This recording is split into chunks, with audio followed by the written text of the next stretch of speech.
Seja muito bem-vindos ao canal Mesa de Debates.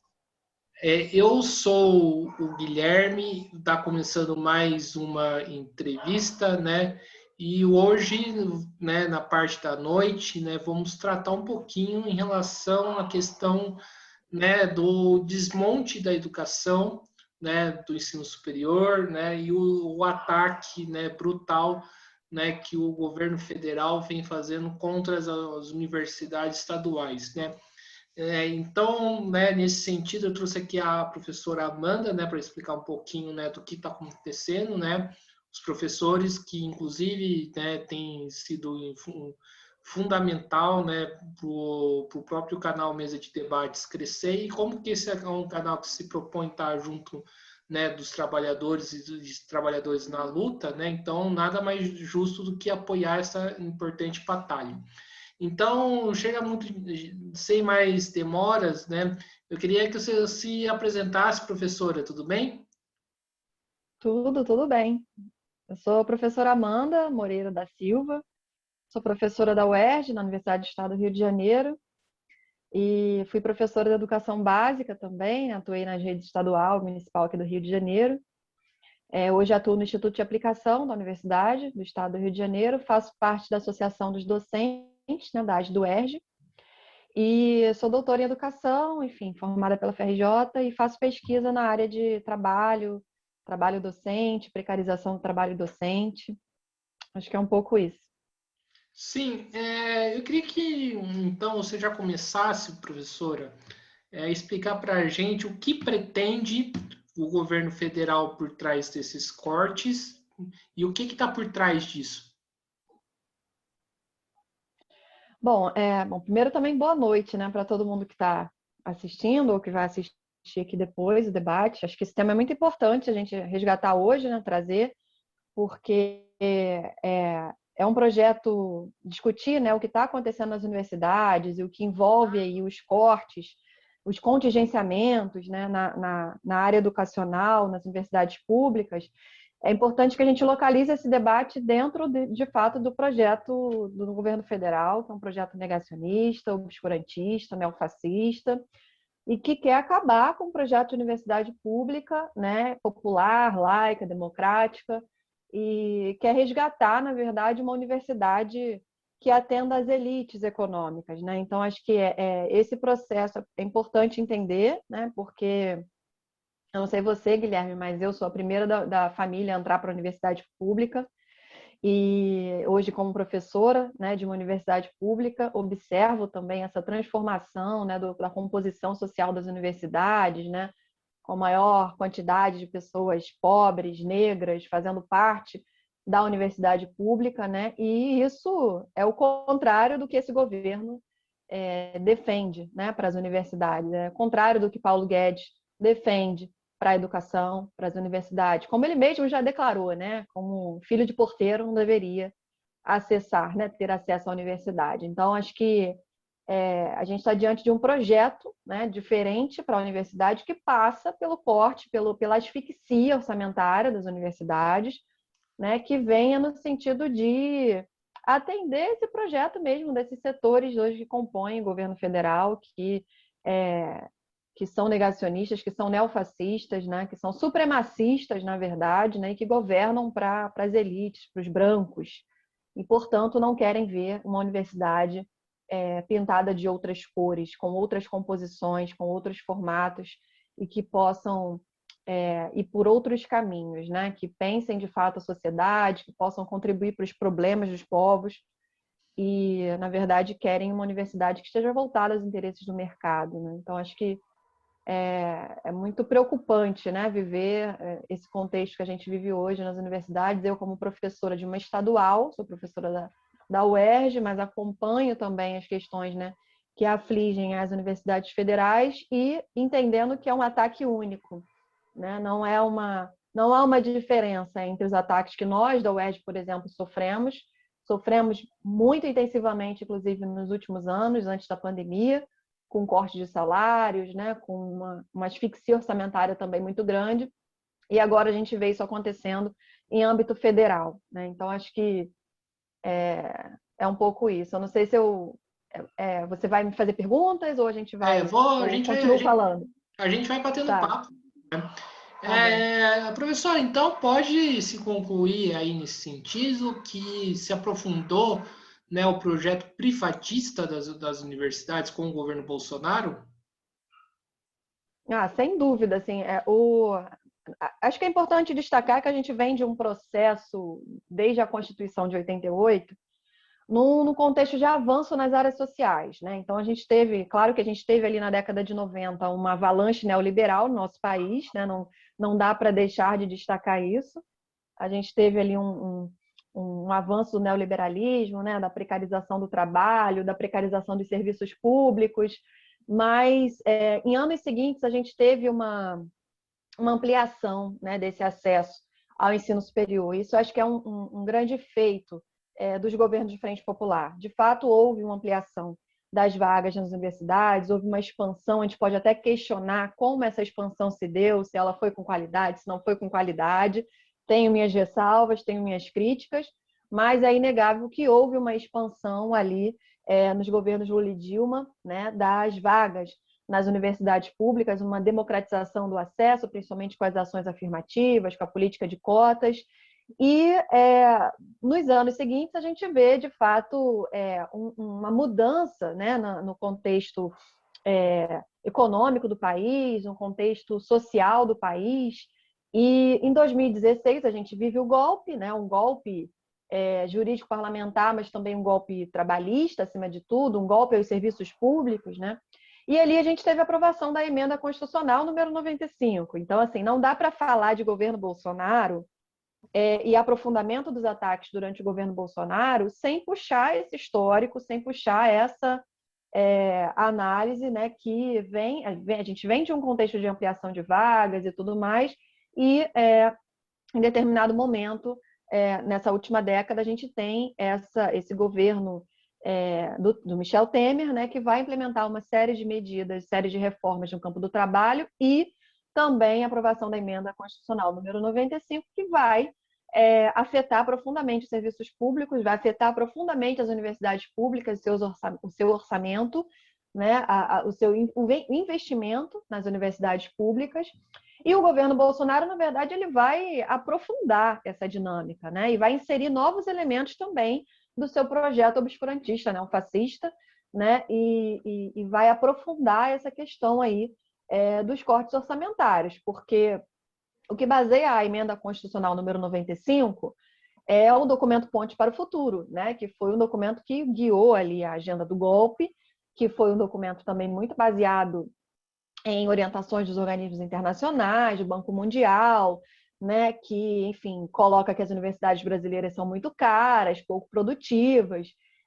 E nesse sentido, né, houve a aprovação dessa emenda que implica numa retirada dos direitos sociais, mas não só, né, também um decréscimo aí paulatino, ano a ano, do investimento nas universidades. Então, não tem como falar de governo Bolsonaro sem puxar esse histórico, né, recente do nosso país, porque o contingenciamento que a gente vive hoje, das verbas destinadas para as universidades, ela vem daí, né? Ela vem desse contexto da emenda constitucional número 95, né, que implica que afeta profundamente a educação brasileira. Então, desde então, a gente tem sucessivos cortes, né? Sucessivos contingenciamentos. E o que é o contingenciamento, né, aprofundado pelo governo Bolsonaro? Por exemplo, as universidades federais têm um orçamento anual de 12 bilhões. Né? E aí, ao longo do ano, o governo vai contingenciando e não libera esse valor total que deveria ser destinado para as instituições de ensino superior. Ele retém esse valor. Né? Então, de tantos bilhões, né, são destinados apenas X desse valor. E aí isso se dá sobre os mais diversos argumentos, né? Que a arrecadação foi inferior, ou enfim, qualquer outro argumento que o governo queira colocar para implicar nesse contingenciamento que hoje o governo Bolsonaro leva com bastante afinco, né? Então, além do contingenciamento, a gente tem ainda a queda orçamentária, né? Então, é importante destacar isso, porque a gente, há tempos, não tem uma correção do valor a ser destinado pela inflação, né? A correção pela inflação do valor a ser destinado para as instituições federais. Então, assim, hoje a gente tem 63 universidades federais, né? Só para ter uma dimensão do corte que a gente está vivenciando, né? Do contingenciamento. E corte também, e queda, né? Nessa arrecadação. Então, em 2014, a gente tinha um orçamento em torno de 12 bilhões de custeio e investimento para as universidades federais. Em 2021, agora, a gente tem um orçamento de 5,7 bilhões. Isso significa que é menos da metade do orçamento que nós tínhamos em 2014. Né? E é um valor, hoje, em 2021, que se aproxima de um valor que nós tínhamos destinado para as universidades em 2010, né? Mais de 10 anos atrás. Isso significa que era um valor destinado às universidades antes de haver a expansão ampla que houve nos anos seguintes, que são de novos campos, interiorização das universidades, né? Então, para você ter uma noção, Guilherme, em 2002 a gente tinha 157 campi universitários e hoje nós temos 370. E isso a gente está tendo que ter uma dinâmica orçamentária para lidar com essa expansão das universidades com um número de estudantes que dobrou praticamente em 20 anos, né, com essa expansão, e a gente não tem esse acompanhamento da escala orçamentária destinada, né, para as universidades. Então, a gente tem a metade do valor que a gente deveria ter contando com essa não duplicação das vagas nas universidades. Então, assim, é muito grave, né, o contexto que a gente está vivendo, é uma asfixia realmente, uma inviabilidade de funcionamento das universidades federais nos próximos meses e anos. Assim. Sim, Amanda, eu acho que seria importante, inclusive para o ouvinte, né, perceber, né, o que isso afeta, né, concretamente as universidades, tipo, desde a questão da estrutura, a questão de laboratórios, questão de pesquisa, como que isso afeta, né, o funcionamento das universidades? Isso afeta em todos os campos, né? Tanto no investimento quanto no custeio, né? Então, afeta o funcionamento em si das universidades, afeta a assistência estudantil, né? Isso é um fato, uma questão muito importante que não pode ser secundarizada. Afeta as bolsas, né, dos estudantes, a pesquisa na universidade, as bolsas de extensão, as bolsas de pesquisa, toda a dinâmica da universidade que faria com que ela pudesse ser uma instituição de produção do conhecimento com qualidade, produção de pesquisa com qualidade, produção de projetos de extensão com qualidade, que é o papel da universidade, promover esse tripé, né, essa ligação, tanto na formação dos estudantes, quanto com uma extensão dessa formação e desse conhecimento produzido na universidade para além da universidade, né, com seus projetos de extensão e tudo mais, tudo isso fica completamente ameaçado, né, diante de um corte tão abrupto, né, um contingenciamento tão abrupto das verbas a serem destinadas para essas instituições. Assim, fica difícil até você conseguir manter o básico, né? E aí que entra o perigo, né, do momento atual, porque a gente está diante de uma dinâmica de implementação do ensino remoto, né, nas universidades, que, querendo ou não, implica aí o governo está super satisfeito, né, com o ensino remoto, vamos dizer assim, porque deixa de gastar com diversos aspectos na universidade, né, e acaba precarizando a formação desses estudantes também. Então, assim, o ensino remoto que veio com a pandemia e que pode, inclusive, se estender nos próximos anos, visto que a gente não tem investimento e não tem um aumento da verba, né, discricionária, orçamentária para as universidades, isso significa que esse projeto de ensino remoto, híbrido, meio presencial, meio à distância, ele pode permanecer por anos e anos e anos, se a gente não tiver um enfrentamento muito concreto a esse projeto que veio para ficar, né? Então, assim, a precarização do ensino nas universidades, ela não é uma coisa conjuntural, né? Ela não veio com a pandemia, ela não veio com o ensino remoto, ela vem desse processo que eu estou trazendo aqui, né? De anos, de décadas. E é uma política estrutural, e esse governo pega isso e abraça isso de forma muito intensa, né? E não é só com as universidades, é tudo que diz respeito à produção do conhecimento, à cultura, à pesquisa, a mesma orientação, né, de contingenciamento, de corte de verbas para as universidades, ela também se aplica ao CNPq, à CAPES, né, ao setor de cultura também, que vem sofrendo com a queda de investimentos, né? Então, assim, ao mesmo tempo que há que afeta esses setores, de outro lado, as Forças Armadas têm um incentivo, né? Um orçamento maior. Então, assim, acho que é um projeto mesmo de ver a universidade morta, de ver a universidade ameaçada em sua existência, em como ela se constitui hoje, né? Agregando esses setores, os negros, os quilombolas, os indígenas, né? As mulheres trabalhadoras. Então, essa universidade que foi modificada ao longo dos últimos anos, essa composição social e racial das universidades que foi modificada ao longo dos últimos anos, ainda incipiente, ainda não é o que devemos ter, mas que houve essa mudança. Então, essa mudança, esse projeto de universidade, essa universidade popular, democrática, né, com reitores eleitos, né, pela comunidade, enfim, esse processo está sob profunda ameaça hoje com o governo Bolsonaro. Sim, Amanda, você levantou vários pontos interessantes aqui que eu queria, né, conversar com você. O primeiro ponto, né, a gente sabe que a gente está no meio de uma pandemia, né? E uma das principais lutas da educação, né, é contra o retorno inseguro das escolas em plena pandemia, né, como alguns governos vêm implementando. E eu acho que isso aí é de comum acordo, né, com o governo federal, né? Só que ao mesmo tempo a gente tem um problema, né, que é o ensino remoto, né, o ensino à distância, né, que é algo que a gente sempre combateu, né?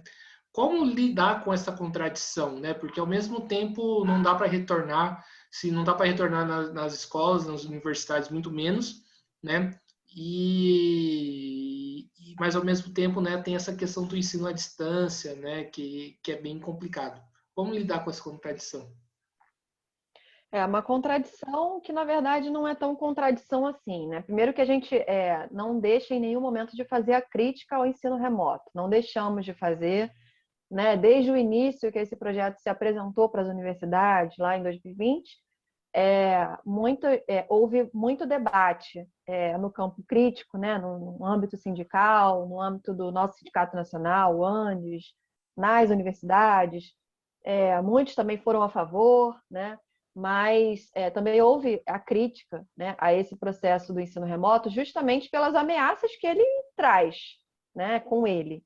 Não podemos localizar, discutir o ensino remoto separado do contexto que ele se apresenta. Então, assim, o MEC, o Ministério da Educação, que está propondo o ensino remoto, que propôs o ensino remoto, que levou a cabo, e que todas as universidades aderiram, muitas vezes sem reflexão crítica e sem a devida discussão, mas esse MEC que propõe essa EAD, esse ensino remoto, emergencial, né, no contexto da pandemia, é o mesmo MEC privatista, né, que quer acabar com a função pública da universidade, que quer abrir cada vez mais para o setor privado, para as plataformas, né, para toda essa perseguição também aos docentes, aos trabalhadores das universidades, né? Esvaziar o papel das universidades, esvaziar os movimentos que compõem a universidade, movimento estudantil, movimento dos trabalhadores. Então, o ensino remoto ele vem agregando tudo isso, ele vem contribuindo para tudo isso. Então, assim, a gente em nenhum momento tem que deixar de fazer essa crítica ao ensino remoto. Só que, de outro lado, a gente tem um país que não combate a pandemia, a gente tem um país que não avança no processo de vacinação como deveria, e a gente está muito distante ainda de vivenciar uma conjuntura de pós-pandemia, né? De que a gente vai poder dizer assim, ó, agora o vírus não está mais circulando, não temos mais a situação de pandemia, de epidemia, não temos mais riscos de contaminação grandes na população, né? A bandeira está verde, vacinação em massa, a gente está muito longe ainda desse cenário. Então, isso significa que, embora façamos a crítica ao ensino remoto, no momento atual, a gente ainda precisa defendê-lo como uma estratégia momentânea para que nossas vidas sejam preservadas. Então, assim, tanto na educação básica quanto no ensino superior, o ensino remoto, no momento atual, ele ainda deve ser a tática adotada para que a gente continue tendo, né, a nossa função de ensino, o contato com nossos estudantes, a segmento da formação dos estudantes. Sabemos que de forma precária, de forma excludente ainda, né, porque muitos estudantes não tiveram acesso, não têm o devido acesso aos meios digitais, a um ambiente favorável aos seus estudos em casa. Sabemos que essa é a realidade, mas, ao mesmo tempo, temos que cobrar dos governos e que façam, tanto em nível estadual, municipal, quanto federal, que façam os devidos investimentos, né, para que a gente tenha o acesso digital pleno a todos os estudantes, que os estudantes tenham a possibilidade de manter os seus estudos nesse momento de forma remota e que a gente possa retornar no futuro de forma presencial, né, e não híbrida. Porque o hibridismo é uma grande ameaça que se coloca, né? Porque, ao mesmo tempo que você não investe nas escolas, nas universidades, para garantir o retorno presencial seguro, você diz, então podemos voltar de forma híbrida. Volta quem quer, não é obrigatório. Então, quem quer vai para o presencial. Quem não quer, quem não pode, ou enfim, opta por isso, fica no remoto. Isso é muito confortável para os governos, né? Muito confortável. Você coloca metade dos estudantes na universidade, ou um terço dos estudantes presencialmente, deixa o restante trabalhando, estudando de forma remota, né? E, ao mesmo tempo, não garante o investimento, né, o orçamento necessário para promover as mudanças estruturais necessárias nas universidades, a contratação de pessoal necessária, né, tanto técnicos quanto professores, para que a gente tenha sala de aula com menos estudantes, a gente precisa de mais professores, né? Então, a gente deixa de discutir todas essas questões estruturais, problemáticas, que afetam a educação pública brasileira, tanto em nível de educação básica quanto superior, e incorpora esse discurso aí do híbrido, né? Então, acho que é um pouco isso, assim, né? Eu acho que eu sou a principal uma das maiores defensoras, assim, do não retorno presencial nesse momento, e, ao mesmo tempo, uma das maiores críticas ao ensino remoto. Então, assim, não há contradição. É possível fazer as duas coisas. Sim. E, Amanda, né, você falou da questão, né, do corte de bolsas, né, que é um grande problema, que é né, uma das aflições para muitos estudantes, principalmente aqueles que dependem disso para poder sobreviver. Né? Esse tipo de ataque abre caminho para que algumas empresas comecem a financiar pesquisas e começar a entrar na universidade? Já começaram há bastante tempo, né? Então, assim, a gente já tem um processo de privatização das universidades por dentro, né? Nesse sentido de empresas, né? De produção de pesquisa, né? Voltada para o conhecimento, voltada para o interesse do empresariado e não necessariamente da sociedade, né, dos problemas que afligem os povos. Então, assim, a gente já vem desse processo e não é de agora, não é inclusive do governo Temer ou Bolsonaro, é já da Lei de Inovação Tecnológica, de processos anteriores a isso, ainda sob o governo de Frente Popular, com as reformas, né, implementadas nas universidades. É claro que isso atualmente é aprofundado de uma forma avassaladora, né? Então, assim, atualmente o governo ele não promove apenas a guerra, chamada guerra cultural nas universidades, né?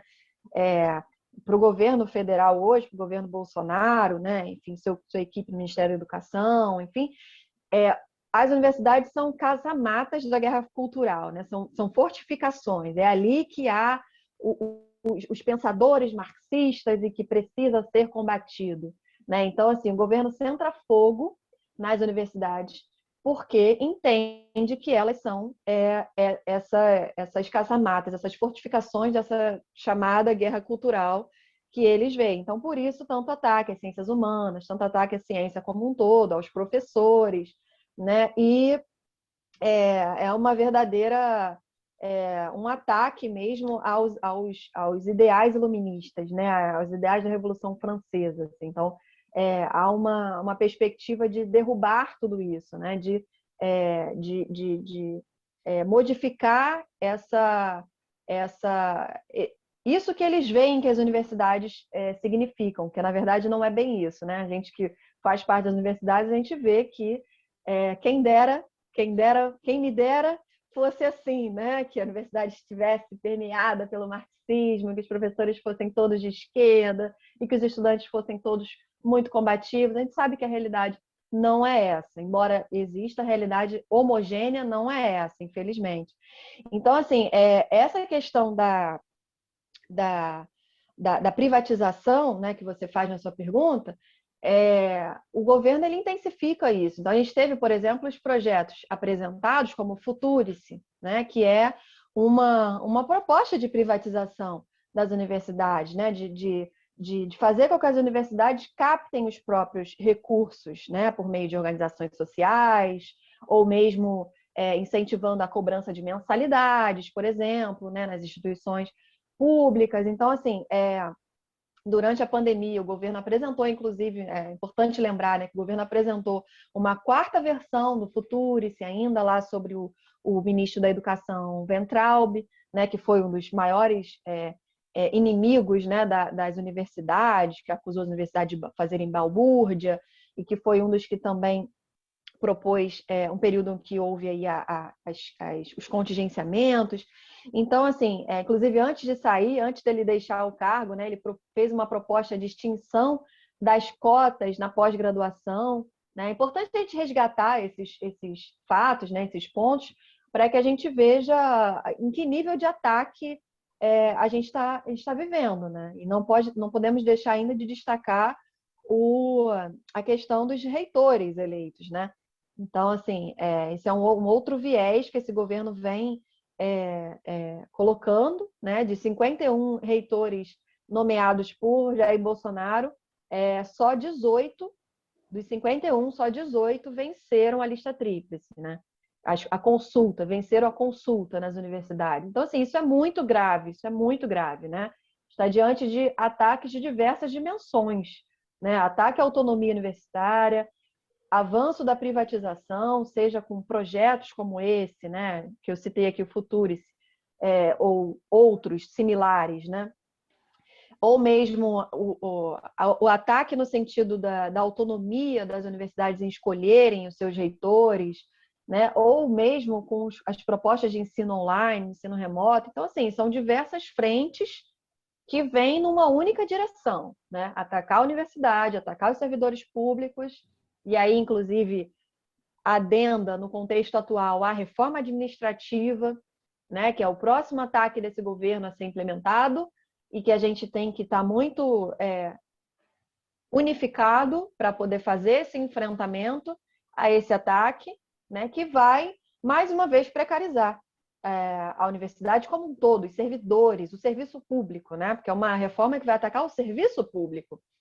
Então, vai acabar com a estabilidade dos novos professores, vai afetar os profissionais que já estão atuando, né? Vai precarizar a condição de trabalho, criar categorias diferentes no serviço público. Isso é muito grave, vai atomizar cada vez mais, né? Segregar cada vez mais o ambiente universitário. Então, assim, todos esses projetos estão combinados e caminham numa única direção, né, desse governo, que é o ataque explícito ao conhecimento, à produção do conhecimento, à ciência, né, à educação. Sim, eu escuto muito, né, de reitores e de universidades, né, como um todo, né, e acho que inclusive acho que também do Andes, que fala que esse corte, né, se isso prevalecer, muitas universidades vão fechar. Isso é verdade? Sim, é isso, né? Porque quando você coloca as universidades para funcionar com metade da verba que deveria ser destinada antes da expansão, olha do que a gente está falando, né? Então, assim, é uma discrepância, né? Você ampliou o acesso, ampliou a quantidade de campi, interiorizou, né? Colocou mais gente dentro da universidade, mais pessoas que, inclusive, necessitam mais de assistência estudantil, né? Em relação aos estudantes cotistas e tudo mais, e, ao mesmo tempo, você reduz drasticamente, né? Contingencia os recursos e não corrige esses valores a serem destinados de acordo com a inflação ao longo dos anos, o que significa uma queda muito significativa desses valores. Então, assim, isso significa que as universidades não têm capacidade sequer de custear o básico, como, por exemplo, pagamento das empresas terceirizadas, pagamento de luz, pagamento de água, manter as bolsas, né? Então, assim, isso tudo é gravíssimo, né? Realmente não há exagero nenhum quando os sindicatos, quando o ANDE, Sindicato Nacional, coloca essa questão. Porque, assim, hoje, talvez a gente não esteja percebendo muito essa necessidade de investimento nas universidades por conta de estarmos em trabalho remoto, ensino remoto, né? Então, todo mundo custeou seu próprio equipamento de trabalho, que foi isso que aconteceu em 2020 e 2021, né? Os professores todos custearam seus instrumentos de trabalho, não houve um investimento, não houve um incentivo, uma gratificação, o que fosse, para destinar uma verba específica para que os docentes pudessem ter os seus equipamentos de trabalho. Então, tudo foi adquirido pelo próprio professor, sem ter aumento salarial. Por exemplo, nós da UERJ somos uma universidade estadual, mas nós estamos há 20 anos sem recomposição salarial. Desde 2001 nós não temos recomposição salarial. Então, a gente vem sofrendo uma defasagem salarial muito grande, né, que não é corrigido pelos valores inflacionários. Então, assim, a gente tem uma queda muito grande no nosso rendimento ao longo dos anos. E isso significa que, nesse contexto de pandemia, independente disso, nós tivemos que custear os nossos instrumentos de trabalho. Tivemos que aumentar o plano de internet, tivemos que comprar um computador mais potente, tivemos que transformar as nossas casas, né, para ter um espaço para poder dar as nossas aulas remotas. Essa foi a realidade dos professores, né, das universidades.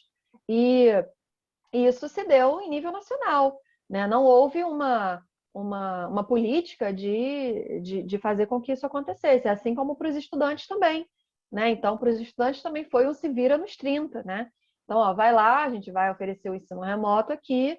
No máximo, as universidades distribuíram um chip, né? Ou, em alguns casos, assim, muito pontuais, distribuíram tablets. Mas, assim, a realidade não foi essa. A realidade foi realmente o se vira nos 30, o vai lá, dá conta do que você conseguir. Muitos estudantes ficaram para trás nesse processo, muitos estudantes ficaram para trás.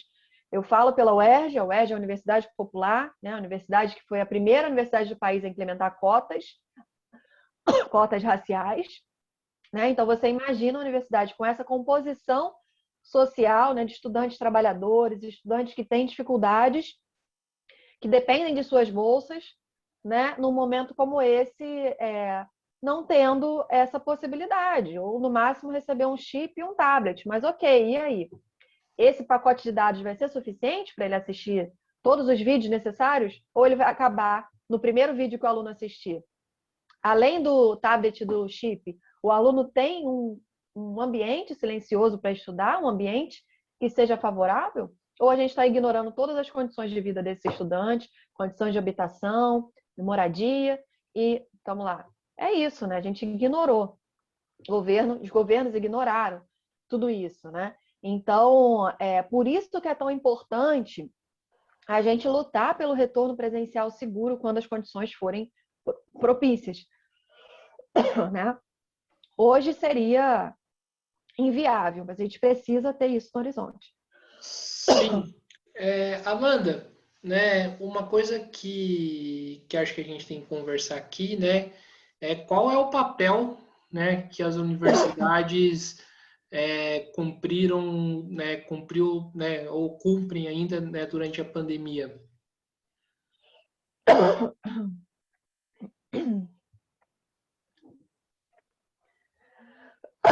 Peraí, me engasguei aqui, a voz não tá saindo. Tudo bem. Fala aí um Aproveitar, pouquinho, para me recuperar. aproveita e toma uma água, né? E a gente. Pronto. Ai, ai, vamos lá. Repete sua pergunta, por favor? Tá. Então, eu queria te perguntar o seguinte, né? A gente sabe que as universidades cumpriram um papel bastante importante, né, durante Sim. a pandemia, né? E acho que isso a gente precisaria conversar um pouco, né, para dialogar com o ouvinte. Sim, fundamental. Agora acho que está voltando aqui, é que a gente fala muito, né? Essa foi uma coisa da vida remota, né? Do trabalho remoto. A gente não tem as pausas mais. A gente está, né, num processo subsequente de intensificação do trabalho. Então, assim, eu não me nego a fazer parte de nada, participar de nada, sempre aceito tudo, mas, assim, é de fato uma intensificação, né? Eu acabei de sair de uma live, estava numa live agora à tarde, num outro evento com os professores de uma escola estadual, e aí já entrei aqui, então uma hora a voz dá problema, né? Por mais que a gente beba água e tudo, mas a voz uma hora vai dar problema. Então, assim, o papel das universidades durante a pandemia, né?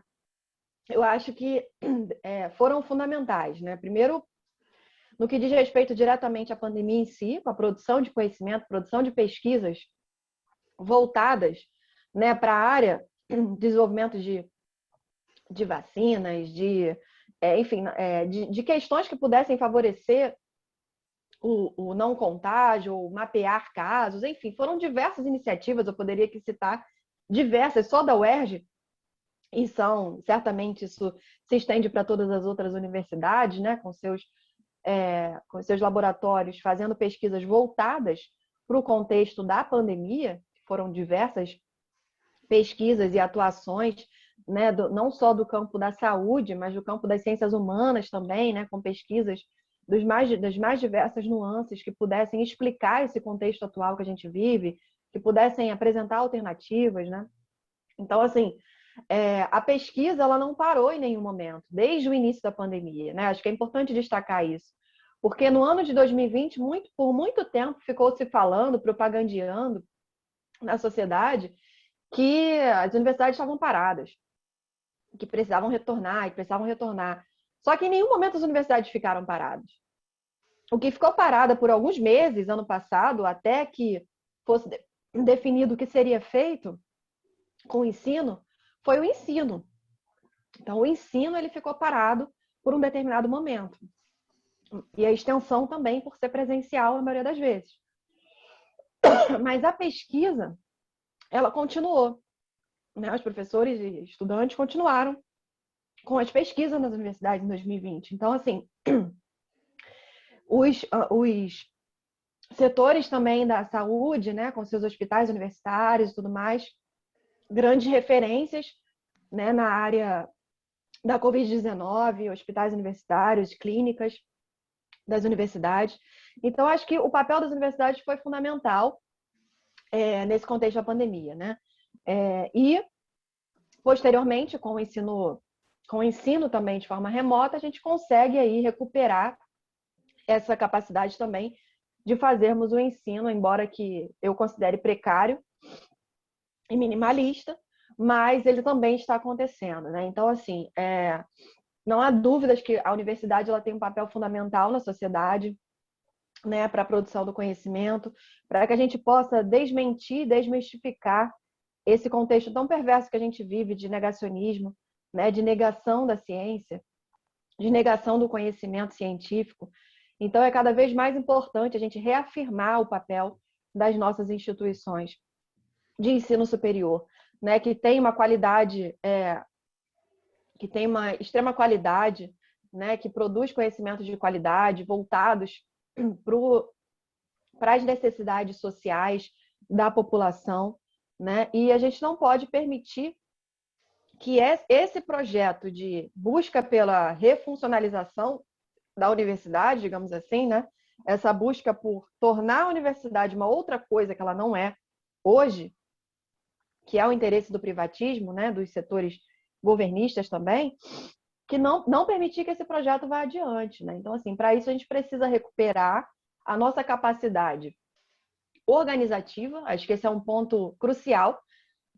Eu vejo hoje muita dispersão nas nossas lutas, né? No âmbito do que a gente quer para a universidade. Então, qual o projeto que a gente quer para a universidade? O que a gente quer da universidade pública? Uma universidade que esteja voltada aos interesses da classe trabalhadora, né? Com pesquisas que estejam voltadas para o desenvolvimento, para a melhoria do meio ambiente, né? Em todos os campos. Então, a busca por esse projeto de universidade, ela cabe a nós, ela não cabe a esse governo negacionista, ela não cabe aos privatistas, ela não cabe aos setores privatistas que buscam investir para ter o retorno financeiro. Né? Então, acho que essa é uma questão que nos aflige muito atualmente, né? A busca por um projeto de universidade, a busca por uma organização coletiva dos trabalhadores que atuam nessas universidades, isso é fundamental. Né? A luta dos estudantes, dos técnicos administrativos, servidores, né? Dos professores, de forma unificada, para defender a universidade que queremos. Né? Porque ela está longe de ser essa que querem nos apresentar e nos fazer engolir, principalmente nos últimos anos. Então, acho que é um pouco isso, assim. Sim. E é correto afirmar que se não fosse por esses cortes, né, que os governos vêm fazendo e que o governo federal agora vem aprofundando, a gente estaria numa situação bem melhor para combater a pandemia no de respeito à pesquisa? Eu não tenho dúvida, né? Não tenho dúvida. A questão orçamentária ela é fundamental. Não tenho dúvida que é muito necessário a gente romper com esse projeto, né, que prioriza os rentistas, né, prioriza o capital financeiro, prioriza os banqueiros e não prioriza as áreas sociais, e não prioriza a educação, e não prioriza a saúde. Então a gente está sofrendo todos os reflexos disso na pandemia. A pandemia ela só veio assim demonstrar, agudizar essa contradição, né, de para onde vai o investimento, para onde é destinado os interesses, né, da verba pública. Então, acho que tudo, antes de tudo, é uma disputa pelo fundo público, né? O que a gente quer, o que a gente precisa, e essa disputa pelo fundo público, ela é cada vez mais importante e crucial para a gente pontuar, para a gente trazer e demonstrar, né? Por isso que é tão importante a gente demonstrar a realidade das nossas instituições. A realidade da educação pública brasileira como um todo, que vem sofrendo, né, de forma muito intensiva, como um projeto que se aprofunda atualmente. Né? Então, é fundamental a gente demonstrar tudo que vem afligindo, tanto no que diz respeito à precarização do trabalho, quanto no que diz respeito à precarização do ensino, quanto no que diz respeito à inviabilidade do acesso ao ensino superior, porque o que significa projetos que foram também aprovados durante o governo Michel Temer, em 2016, como a reforma do ensino médio e a Base Nacional Comum Curricular, na educação básica. Né? A gente tem que entender essas dimensões, essas aproximações dos debates, porque a aprovação dessas reformas lá na educação básica significa também promover uma formação mais esvaziada para os estudantes, né? E achatar o acesso também às universidades. Então, assim, tudo está interligado, tudo está imbricado, né? A gente vive um contexto hoje de profunda precarização do trabalho no contexto geral da sociedade, né? Então, desemprego crescente, né? Desemprego com taxas cada vez mais altas, né? Quase 15% de desemprego, sem contar os trabalhadores desalentados, subempregados, né? Aqueles desalentados que deixaram de procurar emprego, né? Porque desistiram de procurar emprego porque não conseguem, os subempregados, né? Os trabalhadores que estão trabalhando com plataformas digitais, com uma chamada uberização, plataformização do trabalho.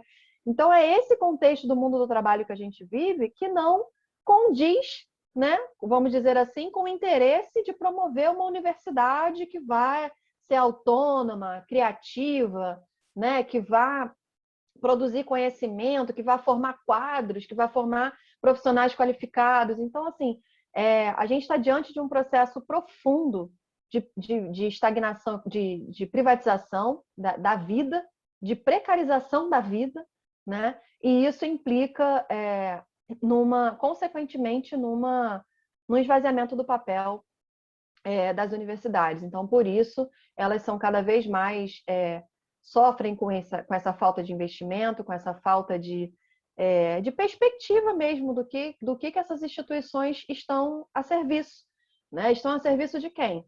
Então, dentro desse projeto atual, elas não estão, elas estão à margem, elas estão precisando, né, ser ressignificadas para o lado de lá, para o lado desses setores ultraconservadores e ultra neoliberais, né? Então, a partir disso, a gente perde essa função social da universidade, a gente perde essa universidade de acordo com aquela concepção que a gente defende.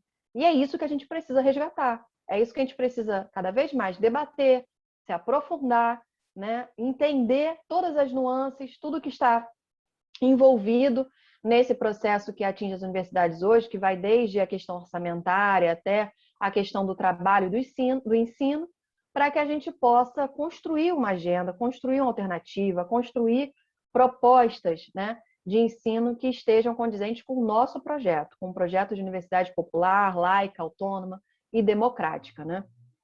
Sim. Amanda, eu vou contar uma experiência minha, né? E eu queria que a gente debatesse em cima, né, disso, né? O Feitalbre, né, ficou conhecido, né, por falar que as universidades são uma barbúrdia, né? Aí eu lembro de uma experiência que eu tive, né? Eu fui aluno da PUC, né? E fiz ciências sociais e lá tinha festa, né? Tinha movimento estudantil, você tinha debates, apesar, né, da PUC estar sofrendo um processo na época de elitização e acredito que isso tenha ficado muito mais grave agora, né? Era uma universidade viva, né? Depois, né, depois de muito tempo, eu resolvi voltar para a faculdade e fiz o curso de Direito da Unital, né? E eu percebi uma universidade totalmente diferente, Amanda, tipo, uma universidade morta, né? Tipo, do ponto de vista do convívio social, né, da relação entre as pessoas, né, que não acontecia absolutamente nada. Sabe que a universidade de escola, sabe, escola colegial médio particular, que o aluno só vai lá para assistir a aula e voltar embora para casa. Eu queria que você falasse um pouco isso da sociabilidade, né, que tem que ter na universidade, qual que é a importância, né, disso para a universidade como um todo. Eu acho que a universidade ela pulsa, né? A universidade ela não é uma faculdade, ela não é um centro universitário. Tem diferenças aí, né? A faculdade ela só oferece o ensino, a universidade ela oferece o ensino, a pesquisa e a extensão. Isso já é uma diferença bastante significativa no que diz respeito à função dessa universidade, né? Então, como você falou, né? Parecia um escolão, né? Um ensino médio, né? Enfim, porque você só via na prática a função do ensino. Você ia ali para a sala de aula, né? E, enfim, professor, depois, quase um depósito de conhecimento, né? Às vezes até de forma remota, como a maior parte das universidades privadas fazem hoje, né? Mesmo antes da pandemia, né? Então era aula online para justamente evitar gastos, né? Com contratação de pessoal e precarizar o trabalho dos professores, né, dos docentes. Então, assim, eu tenho um pleno acordo com isso. Assim, eu fiz a universidade pública, né, estudei na Universidade Federal Rural, depois fiz o meu mestrado, meu doutorado na UFRJ, e eu sou professora da UERJ, e sou uma das principais assim, defensoras de que o que forma o estudante não é só o ensino, e não é só a pesquisa e projetos de extensão. O que forma estudante também é a participação na vida coletiva da universidade, né? Isso significa participar dos órgãos colegiados, participar da vida política da universidade, participar das decisões da universidade, participar dos movimentos que compõem a universidade, sejam eles movimento estudantil ou mesmo grupos de pesquisa, enfim, fazer esse movimento de participação coletiva. Isso é fundamental para a formação. Eu digo que a minha formação ela foi 50% das aulas e das pesquisas e tudo mais, e 50% foi do movimento estudantil, foi da participação na vida política da universidade, porque é isso que me formou né? Isso que me formou politicamente, isso que me fez entender o papel que eu ocupava, inclusive dentro da universidade e para fora também, né? Então, assim, aprender a lutar por aquilo que eu estou fazendo parte, né? Aprender a lutar, a defender aquilo que eu estou fazendo parte, não ter uma visão clientelista, né? Uma visão de que estou aqui e vou me formar e vou atuar no mercado, né? E vou ganhar meu dinheiro na minha vida, depois vou construir minha vida. Não, né? A universidade estar na educação pública, estar numa instituição pública, significa que você também precisa dar um retorno em todos os aspectos, na minha visão, para essa instituição, né? Isso significa lutar por ela, não deixar que ela seja privatizada, não deixar que ela seja precarizada, né? E que mais pessoas possam ter acesso também a ela, que não só poucos, né? Uma quantidade muito minoritária de pessoas possa estar dentro das universidades. Então, assim, essa questão ela é fulcral. E aí o que me preocupa muito, Guilherme, é que nesse momento a gente está perdendo isso, né? Porque o ensino remoto ele acaba com isso. Ele segrega todo mundo, é cada um por si, é cada um em suas casas, é cada um fazendo como bem pode, né? Como bem dá.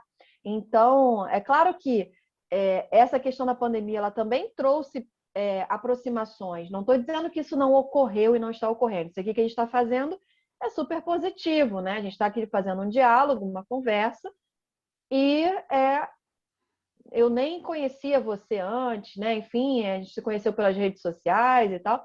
Isso é positivo, né? O fato de eu estar hoje em outra live, amanhã ter outra live, cada vez está até em países diferentes no mesmo dia. Isso é super positivo, né? Isso é super positivo. A gente não é tecnofóbico, a gente não tem aversão à tecnologia, muito pelo contrário. A gente tem que usar a tecnologia a nosso favor. Essa é uma questão, né? E em relação às universidades, isso pode não ser necessariamente positivo, né? Esse é o meu receio, porque a gente vive já um processo de segregação, como eu falei, né? A gente tem, por exemplo, na categoria docente, técnico-administrativa, a gente já tem diferenças contratuais muito grandes entre nós, o que já dá ali uma segregação na própria categoria, o que inviabiliza a organização coletiva, ou dificulta, pelo menos, né? Nos estudantes também, nós temos também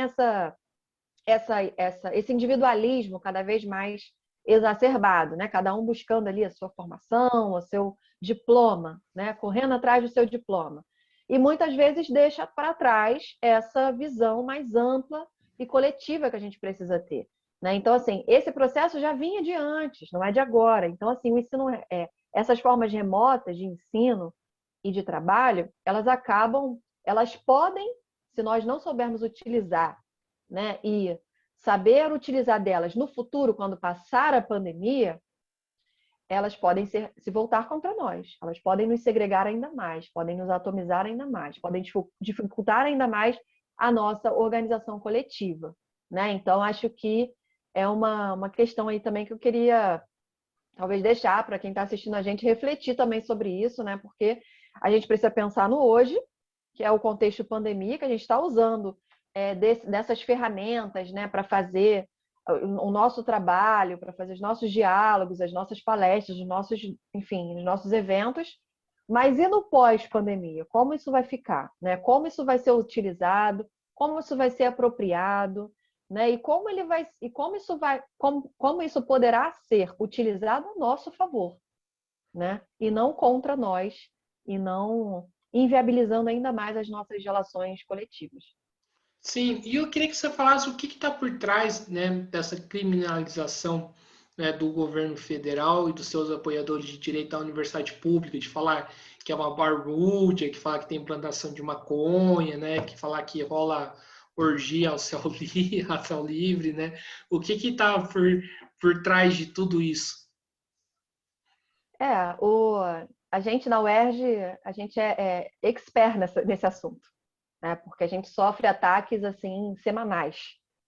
O último foi do vereador Gabriel Monteiro, né, um bolsonarista, que afirmou no programa Jovem Pan que os professores da UERJ fumam maconha dentro da sala de aula, né?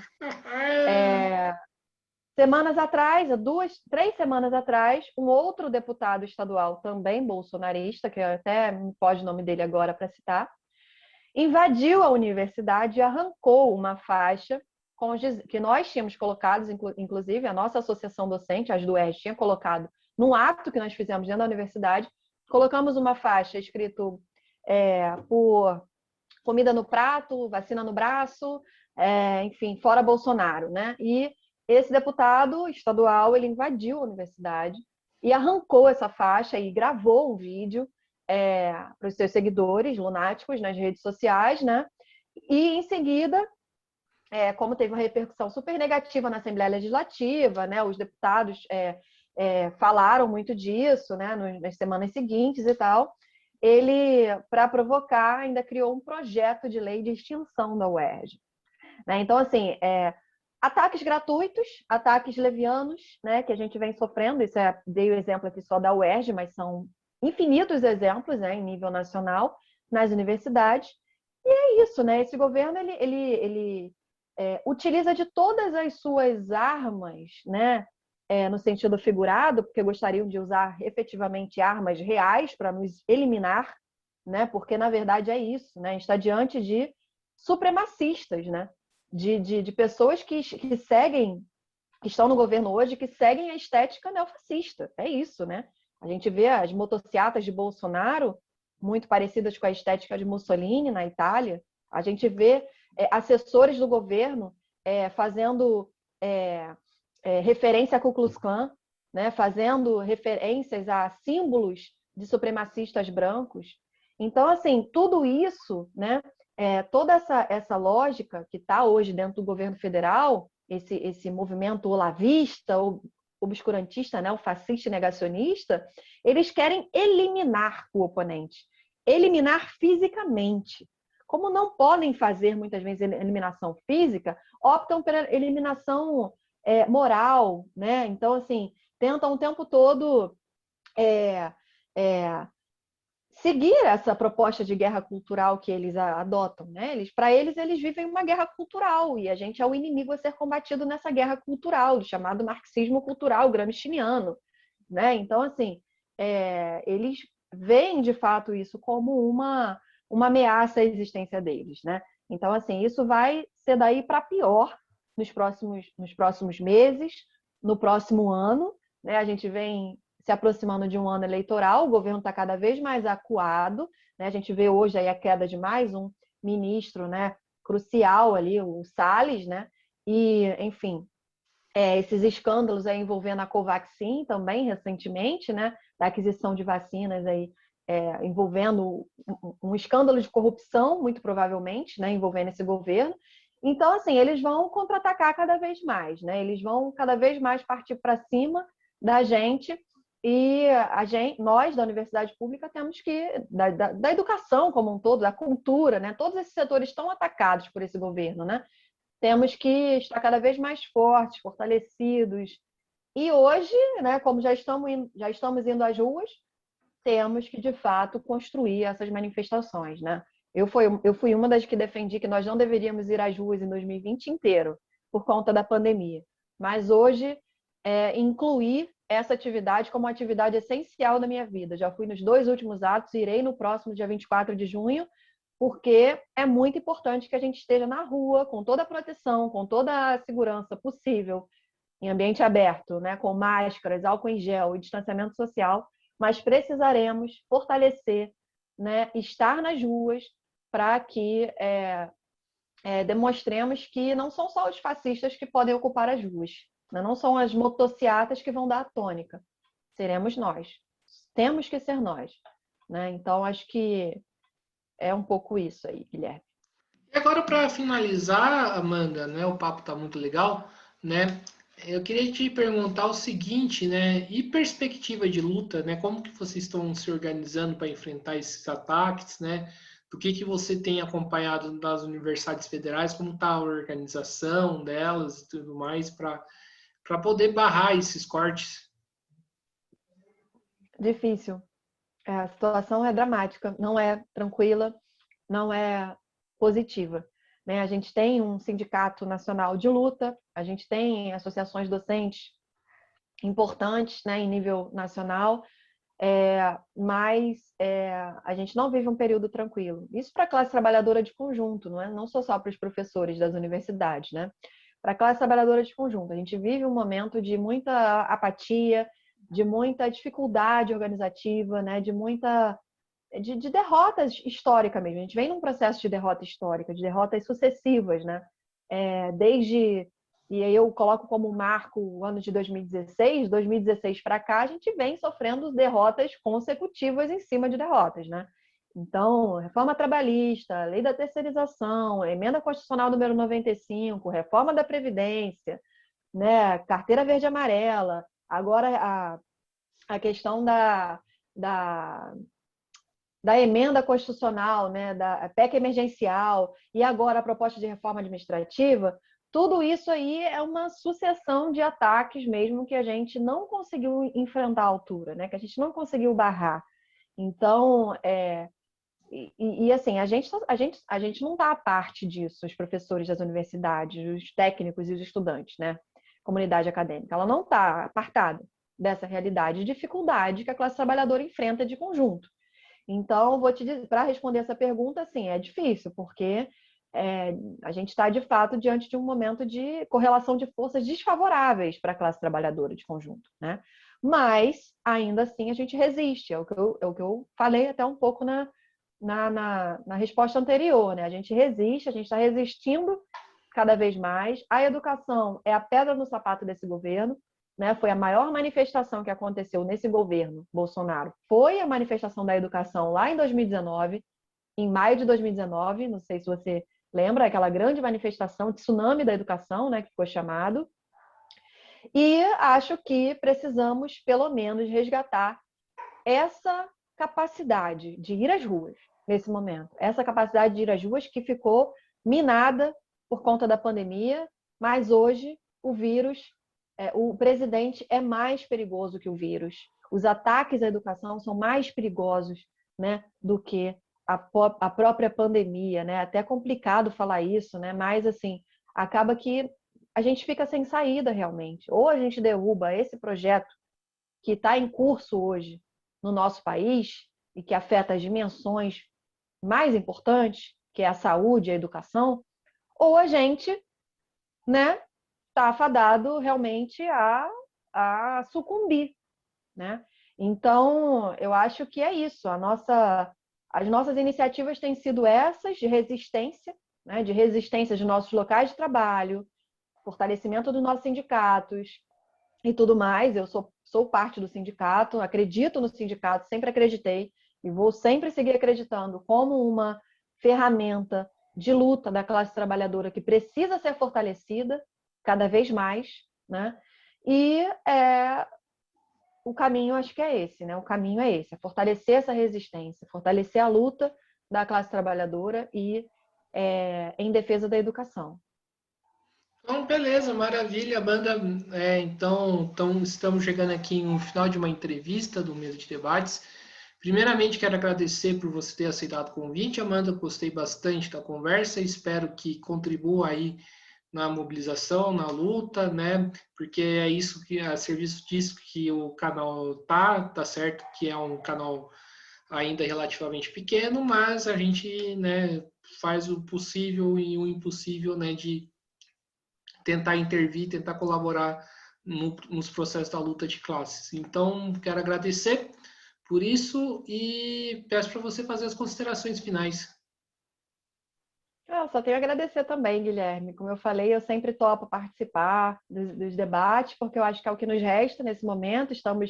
Eu pelo menos continuo em isolamento completo. A única coisa que eu incluí, mas na minha vida externa foram os atos para Bolsonaro, mas fora isso eu continuo total, trabalho remoto, enfim, contribuindo como posso aí para a não disseminação do vírus, enfim, né? Procurando lidar com essa questão tão grave que a gente vive no contexto sanitário no nosso país hoje. E parabenizo também pela iniciativa, porque é muito importante a gente fazer cada vez mais essas conversas, né? Levar, divulgar esses debates para a sociedade como um todo, né? Para além do campo acadêmico, né? Para além do âmbito dos pesquisadores, para além dos movimentos sociais e para estender, né, para a universidade. Então, assim, parabéns pela iniciativa e me coloco à disposição aí também, tá bom? Um abraço. Outro. Então, mais uma vez, obrigado à professora Amanda, obrigado a você que estiver nos assistindo. Peço, né, que se inscreva no canal Mesa de Debates, curta esse vídeo no YouTube, que o nome do canal é Mesa de Debates de Tudo Um Pouco. Curta esse vídeo no YouTube, comenta, né? É importante você comentar, falar se concorda, se discorda, né? Trazer as suas contribuições aí para esse debate, nesse vídeo e outros vídeos também, né? Quero agradecer aos novos inscritos, né, do canal, né? Estamos aqui chegando numa faixa de 500 inscritos, isso é bastante bacana, né? E também quero, né, pedir para curtir a página do Facebook, Mesa de Debates, compartilhe nas redes sociais esse e outros vídeos, curta esse vídeo também no Facebook e siga a gente no Instagram. Então é isso, pessoal. Fique atento à nossa programação. Terá bastante coisa interessante e até a próxima. Fui!